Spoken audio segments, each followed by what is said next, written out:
Good morning everyone. সবাইকে শুভ সকালের শুভেচ্ছা। আশা করি তোমরা সবাই খুব ভালো আছো। আজকে আমি তোমাদের স্বামীজির জীবনের একটি স্মরণীয় ঘটনা সম্বন্ধে বলব। রাজস্থানের এক রেল স্টেশনে আছেন স্বামীজি। সারাদিন তার কাছে লোক আসছে, নানা প্রশ্ন তাদের।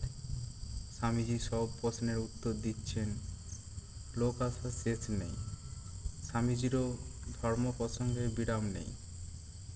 এত লোক আসছে, কেউ কিন্তু একবারও খোঁজ করছে না স্বামীজির খাওয়া হয়েছে কিনা। এইভাবে পরপর 3 দিন সম্পূর্ণ অনাহারে থেকে স্বামীজি ধর্ম প্রসঙ্গ করে চলেছেন। জল পর্যন্ত খেতে পারেননি। তৃতীয় দিন রাতে সবাই চলে যাওয়ার পর একটি গরিব লোক এসে তাকে জিজ্ঞাসা করল, মহারাজ, আপনি 3 দিন তো অনবরত কথাই বলেছেন, জল পর্যন্ত খাননি। এতে আমার প্রাণে বড় ব্যথা লেগেছে। স্বামীজির মনে হলো স্বয়ং ভগবানই দিন বেশে এসেছেন। তিনি বললেন, তুমি আমার কিছু খেতে দেবে? লোকটি জাতিতে চামার।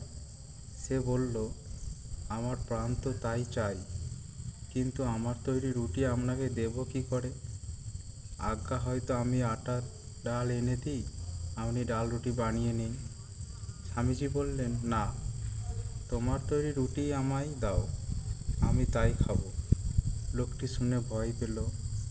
রাজা যদি জানতে পারে যে সে চামার হয়ে সন্ন্যাসীকে রুটি তৈরি করে দিয়েছে, তবে হয়তো তাকে শাস্তি পেতে হবে। তবুও সাধু সেবার প্রবল আগ্রহে নিজের বিপদ তুচ্ছ করেও স্বামীজির জন্য রুটি তৈরি করে এনে নিয়ে এলো। তার দয়া দেখে স্বামীজির চোখে জল এলো। ভাবলেন, আমাদের দেশের কুঁড়ে ঘরে এরকম কত মানুষ বাস করে, যারা বাইরে দিন দরিদ্র অন্তজ, কিন্তু অন্তরে মহান।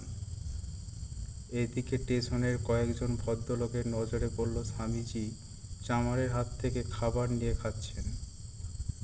তারা এসে তাকে বলল, আপনি যে নিজ ব্যক্তির ছোঁয়া খাবার খেলেন, এটা কি ভালো হলো? স্বামীজি উত্তর দিলেন, তোমরা তো এতগুলো লোক আমাকে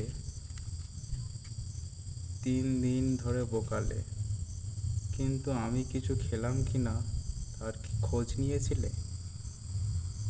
অথচ এ ছোট লোক হলো আর নিজেরা ভদ্র বলে বড়াই করছো। ও যে মনুষ্যত্ব দেখিয়েছে, তাতে ও নীচ হলো কি করে?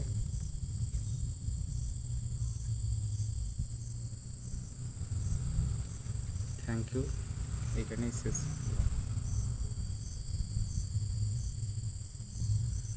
আজকের পার্টটি এখানেই শেষ হলো।